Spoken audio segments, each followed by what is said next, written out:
Welcome to Praise Hands, home of the Praise Hands. I'm your host, Robby Valderrama.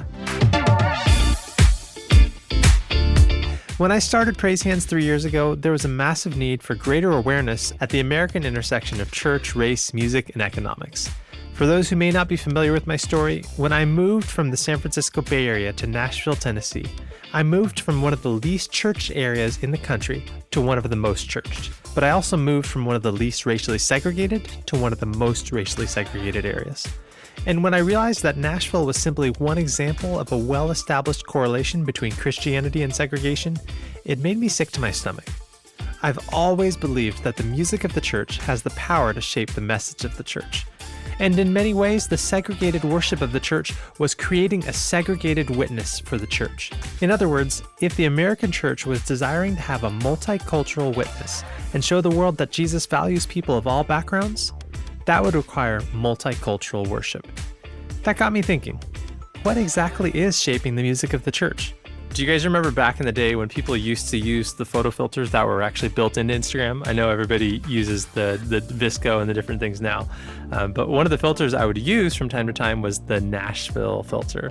And no matter what your original photo looked like, after you put it through the Nashville filter, it would have a certain feel to it.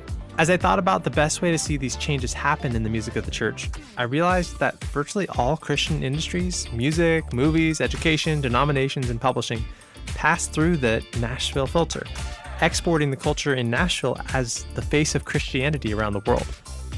I further realized that lasting change would require two things from Christian leaders in Nashville and beyond. First, it would require a heightened awareness of how commercial considerations have handicapped the church's ability to be creative, cross-cultural, and congregational in its worship.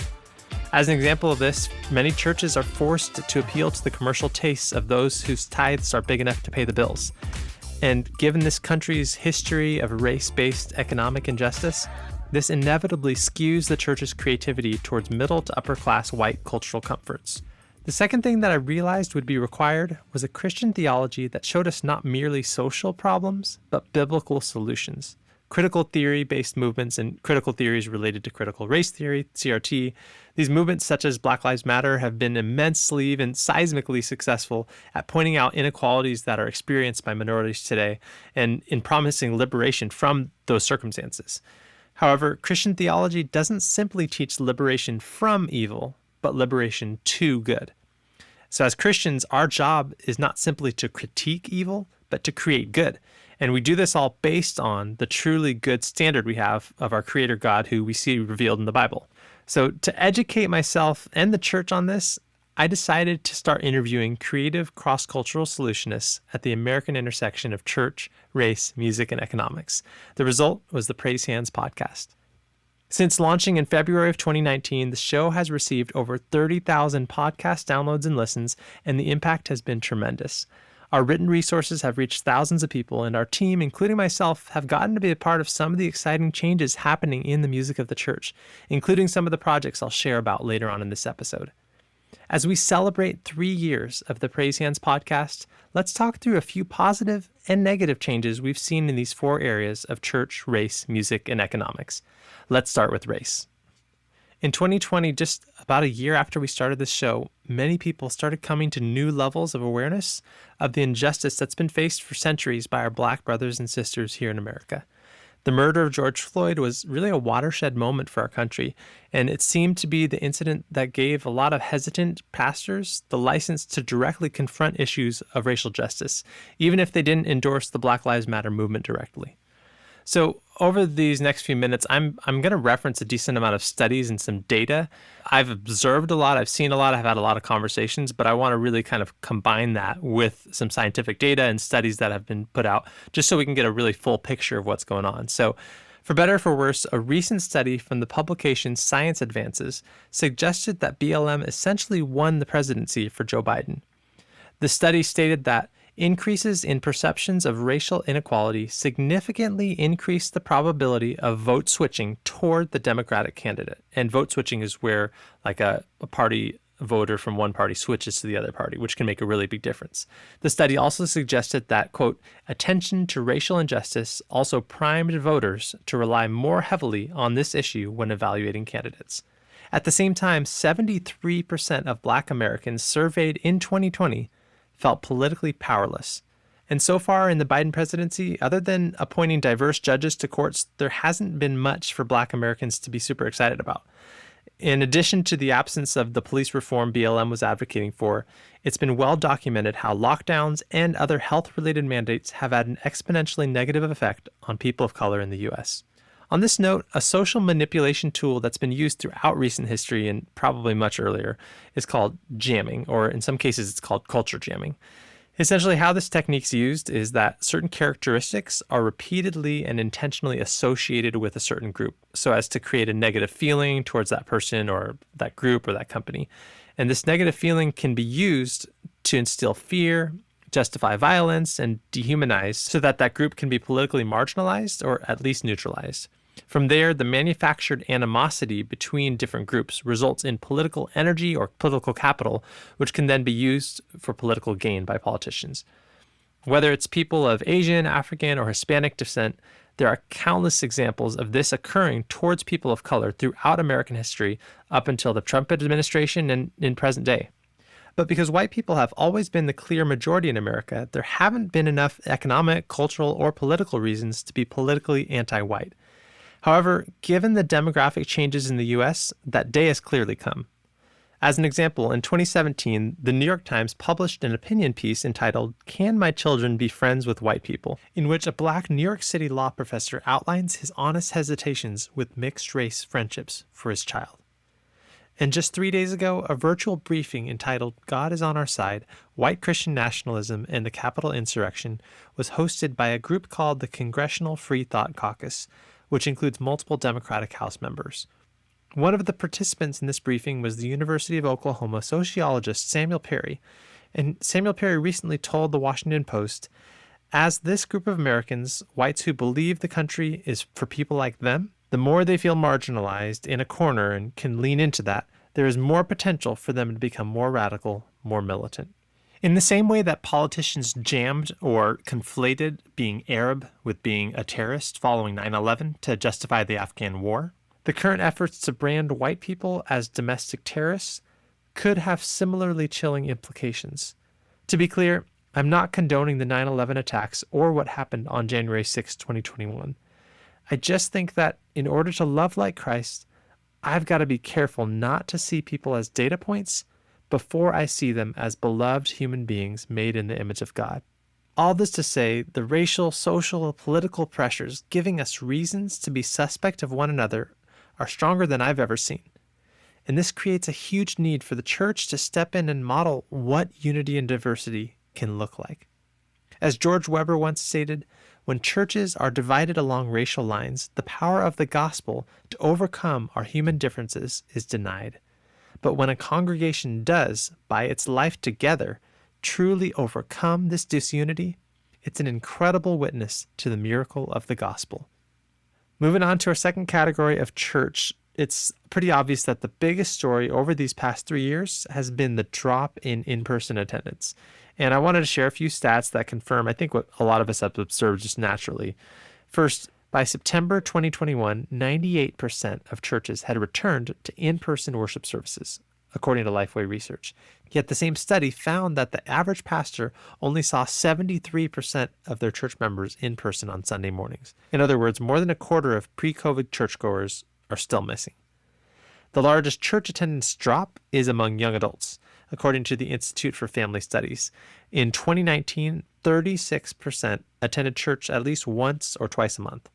That has now dropped to 26%.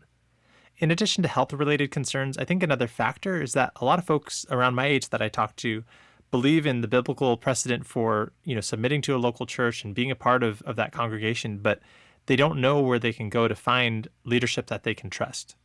A lot of these people want to trust God, but are reluctant to trust church leaders, which creates distance between them and their Christian faith. Now, before we moved on to the next topic, I wanted to share some stats from the authors of the World Christian Encyclopedia, just so we've got some global context for this conversation. So as of 2020, worldwide, there were 1.2 billion Catholics, 635 million Pentecostals/charismatics, 586 million Protestants, and around 400 million independents. The remaining 11% of self-identified Christians belong to the Orthodox Church. Of the Protestants, 386 million would be considered evangelicals. And within the evangelicals, 9 of the 10 countries with the most evangelicals in 2020 are in the global south. And the United States is the outlier as actually the only country in the global north on that list. Catholics advanced at a pretty slow rate, while Pentecostal, charismatic, and independent Christians grew at the fastest rate. By and large, Christianity is moving heavily to the southern hemisphere, as well as becoming much more female. All right, next up, let's talk some economics. To begin, I'm going to share some big picture economic data, and then I'll share how local churches can use this data to set themselves up for sustainable ministry in these uncertain economic times.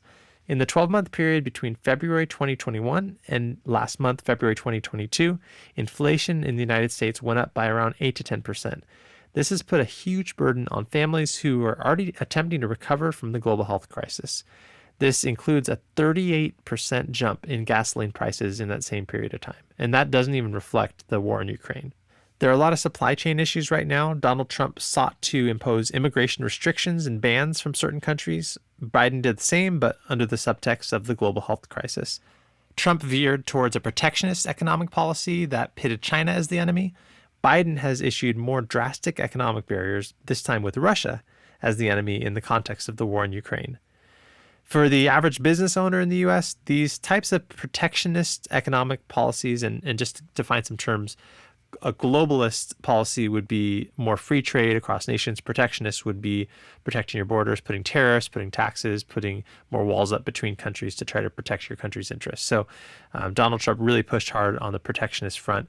And what Biden has done recently against Russia would also be seen as protectionist. For these types of policies, they would be a more reasonable or more tenable option if taxes internally in the United States were lower and regulations were looser. But the combination of being handicapped globally and domestically means more and more businesses in America are being forced to close or be acquired by larger businesses. Additionally, while the stimulus checks that have gone out have been a lifesaver for a lot of families, businesses have actually had a hard time asking people to work when they're getting free money from the government, which makes sense. If nothing changes, this is going to lead to increased corporate concentration, which means more money in the hands of fewer, which, if you follow the research from the American Economic Liberties Project, is bad news for consumers, job creators, workers, and in particular, racial minorities. I'd say there's a glimmer of hope in the cryptocurrency, blockchain, NFT space.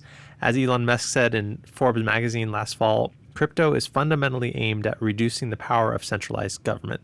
I agree, and I think that as individuals learn to harness the power of things like decentralized finance, they'll be able to reduce their sensitivity to global conflicts, which are unfortunately likely to increase along with America's debt level. So we've talked through a lot of stats, but how do all these economic factors affect the church? Well, a lot of the conversations about the drop in church attendance has been attributed to health concerns, but I haven't seen a ton written on the economic drivers that might be affecting these stats. As more American families are really feeling the squeeze financially, that's put both a strain on the discretionary hours families have available to be involved at church, as well as the dollars that they have available to fund traditional church models. So to examine this further, let's take a look at a few church economic models that are really suffering right now, and then maybe we'll take a look at some that are better set up to succeed in the current and near future economic environment.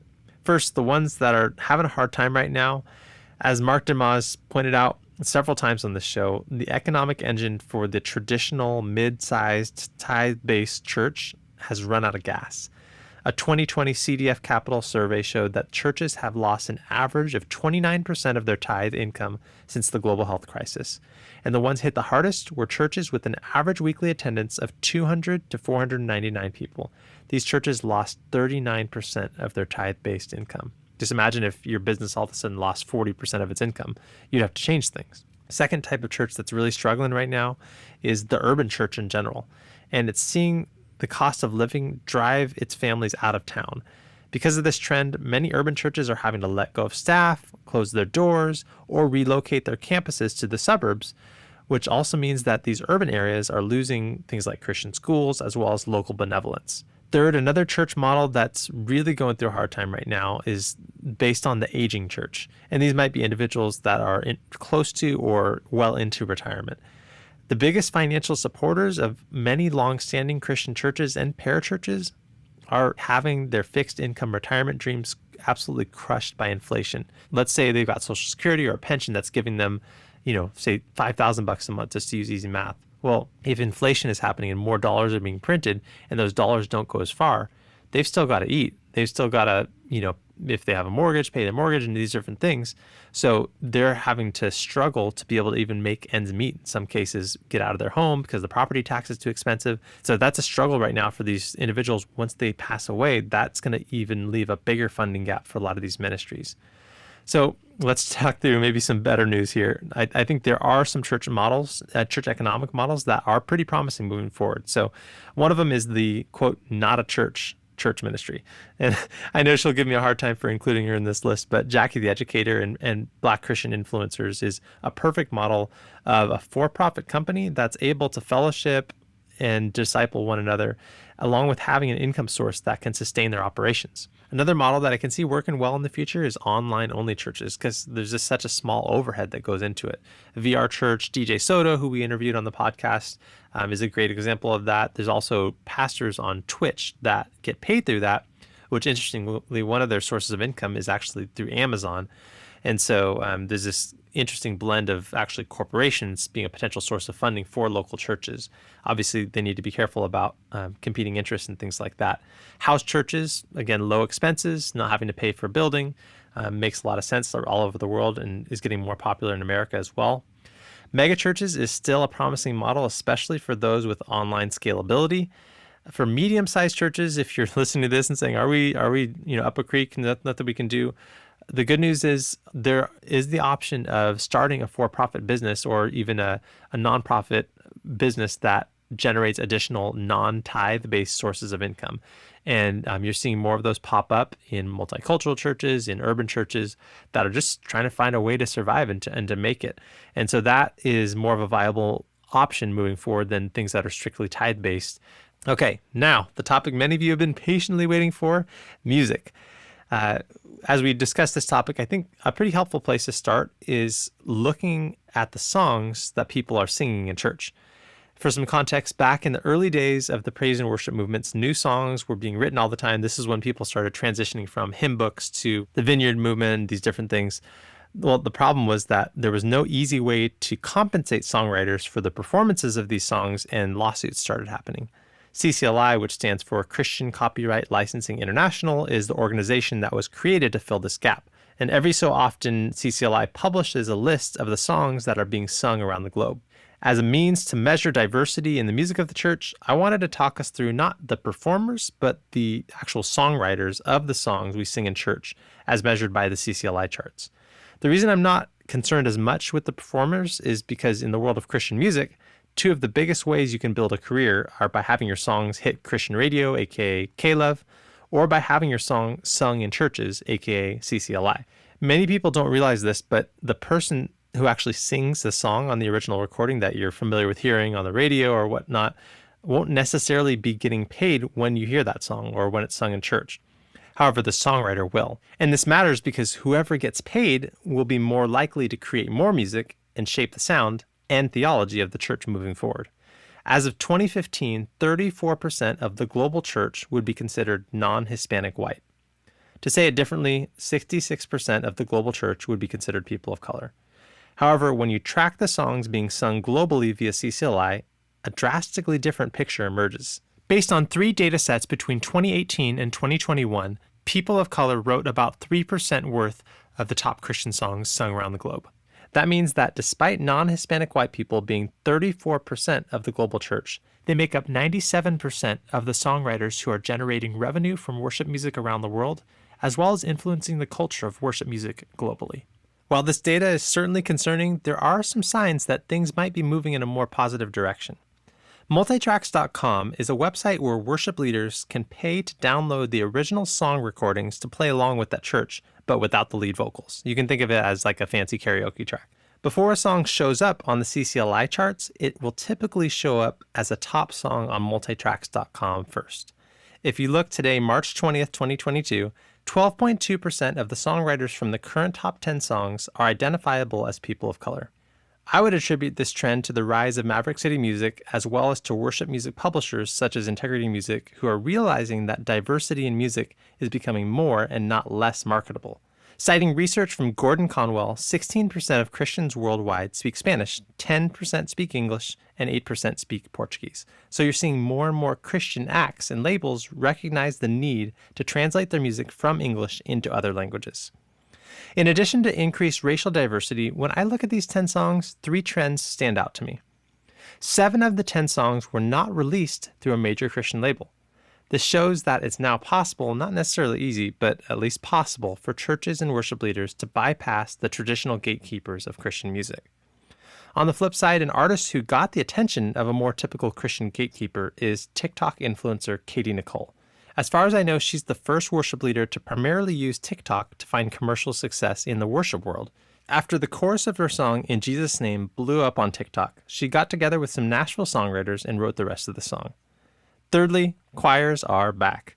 Charity Gale, Maverick City Music, and Brooke Ligertwood all leaned very heavily on diverse choirs in their recording. Brooke's choir, which my wife and I were honored to be a part of, may have been the most diverse choir per capita ever captured on a major Christian music release. It's also worth noting that Brooke chose to record it in Nashville. Our friend Daniela Mason directed the choir, and it was almost entirely composed of the Belonging Co. choir, which almost perfectly reflects the ethnic demographics of the city of Nashville. Prior to the last few years, if a major Christian artist would have come to Nashville to record a live album, it's very unlikely that they would have had a diverse choir behind them. But now, the Nashville filter is changing. Outside of these, there are a couple other changes I've noticed in the Christian music industry that I think will affect the music of the church moving forward. Number 1. Before digital streaming platforms such as Apple Music and Spotify, the primary way for you to score a hit Christian song was to get signed to a label who would then hire a radio promoter to use his relationships with radio program directors to get your song on rotation on their station.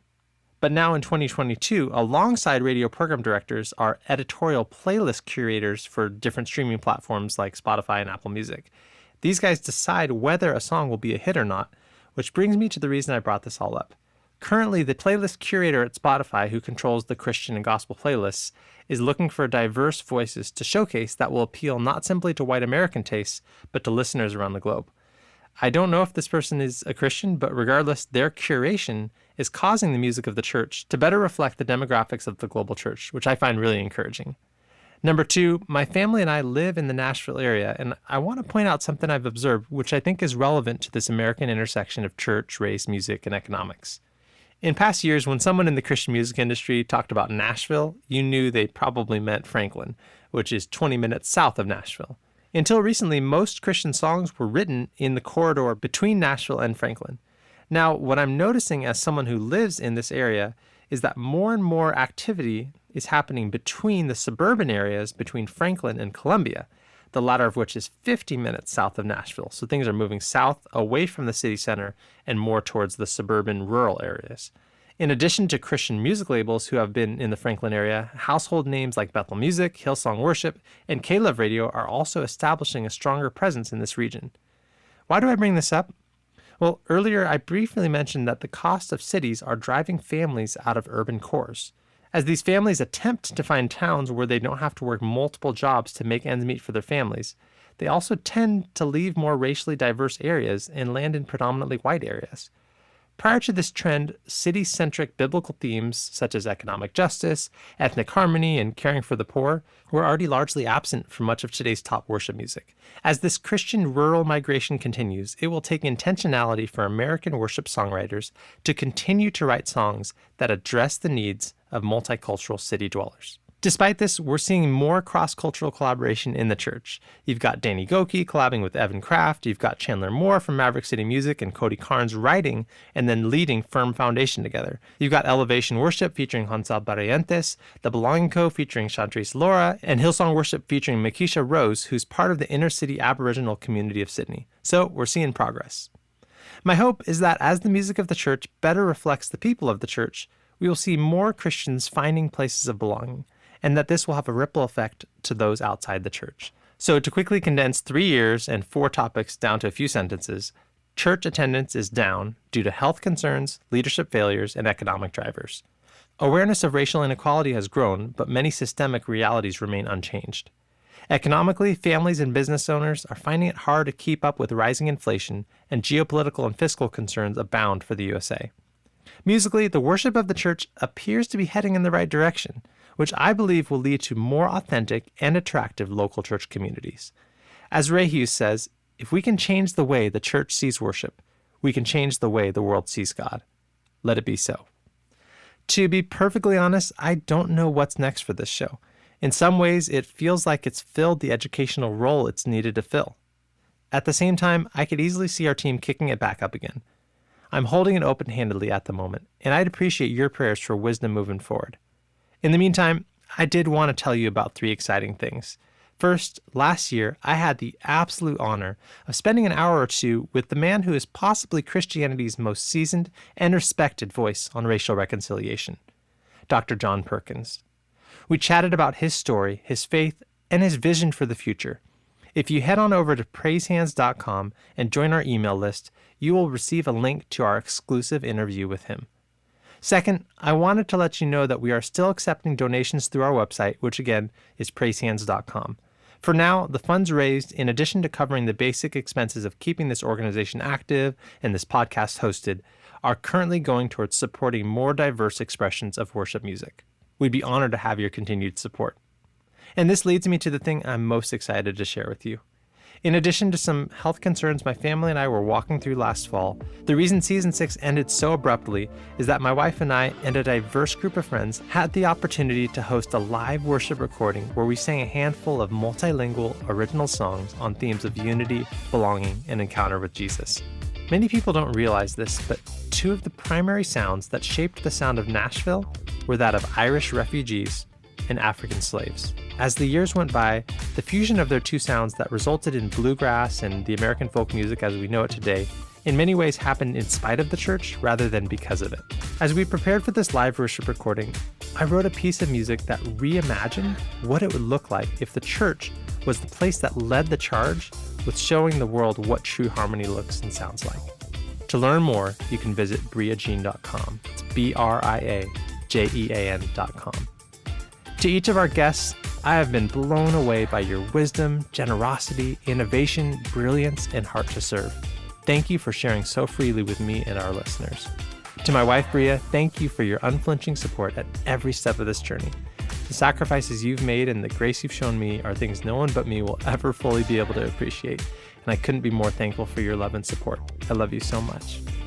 To our financial supporters, thank you for believing in this vision. Thank you for believing in me. I never have and I never will take a penny of your support lightly. To all of my friends, family, and colleagues who have served as sounding boards for me as I've walked this journey, thank you for your honesty, integrity, and trust. To the Praise Hands team, to Mackenzie, Simone, Nicole, Jay, and everyone else who made this vision happen, I love you guys. You've had my back, and I'm here if you ever need me. To every listener, I want to thank you so much for your support these past few years. It's been an absolute honor to grow with you as we've learned from some of the foremost thought leaders and practitioners in the American church today. To everybody listed above, I'm praying blessing over you and your family and ministries. Please don't hesitate to get in touch. You can always stop by praisehands.com. Let's all continue seeking the kingdom of God first and see what he does. Thanks for listening to the Praise Hands podcast.